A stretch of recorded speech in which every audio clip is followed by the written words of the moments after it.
শিকাম মানে আমি নতুন নতুন কালাৰ যেনেকে বনাব পাৰি নতুন কালাৰ আমি যেনেকে বনাব পাৰো হয় না দুটা কালাৰ মিলাই এটা নতুন কালাৰ বনাব পাৰো যে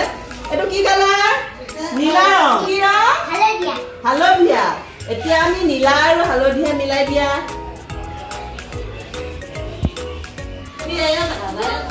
কি ৰং হৈ গ'ল সেউজীয়া মানে বুজি পালা নীলা আৰু হালধীয়া মিলি কি ৰং হৈ গ'ল সেউজীয়া এইটো কি ৰং আৰু এইটো হালধীয়া এইটো কি ৰং হালধীয়া এতিয়া আমি দুইটা ৰং লগ লগাই দিম মিক্স কৰি দিলে কি হৈ যায় কি ৰং হৈ গ'ল কমলা ৰং কি ৰং নীলা এইটো কি ৰং ৰেড মানে ৰঙা আমি দুইটা লগ লগাই দিম দেই নীলা লগ লাগিলে কি হ'ব এইটো কি ৰং ব্ৰাউন কালাৰ কি ৰং এইটো ব্ৰাউন কালাৰ মানে মটিয়া ৰং হয়নে এইটো কি ৰং কলা আৰু এইটো